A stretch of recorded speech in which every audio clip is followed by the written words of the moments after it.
find that Marios is, I think everyone knows he's exceptionally talented, but I think that the amount of effort and work and creativity he puts into a collection is kind of far beyond a lot of people. I'd heard a lot of buzz about him. People really believed in him from the beginning.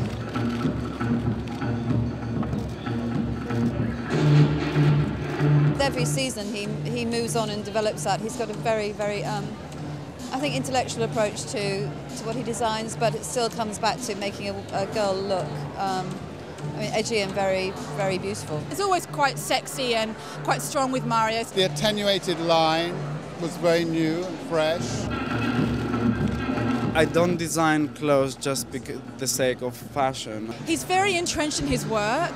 If you see him after a show, he's like half his weight. He's like really, he's put all his mind, his heart into it. The direction is kind of sort of like continuation from last season. It's more like, it's kind of like doing the opposite. Like I'm looking into the silhouette rather, you know, the inside of the body, which keeps me always interested. I love the way that he'd used the fabric, the give of the fabric, to allow the models the freedom to sort of walk without being too hobbled by this very sort of strict attention to a very slim line. I just wanted to kind of like bring a different element from last season, but kind of sort of like continue with my ideals and my aesthetics. I mean, I love the elegance of it, in fact.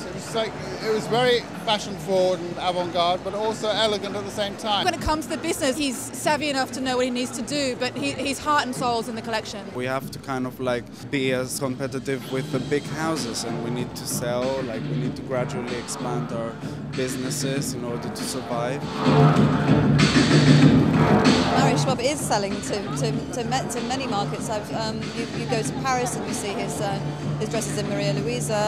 You go to New York, you see his clothes in Barney's. They're in Harvey Nichols. They're on the designer floors. You know, as equals amongst the great brands of the world. So he's managing to create clothes which are up there with the quality that you know a proper fashion consumer expects. That's incredibly impressive from somebody who's only just 30. There is a fine line between fashionability and wearability, and I think that the British designers are walking that line now. I come here looking for, you know, inspirational stuff, like early, you know, when I used to come to Alexander McQueen shows here, or reaching far back as John Galliano. The spirit of London is very, very sensible now, and it's very, very focused, and yet they're doing something incredibly individual.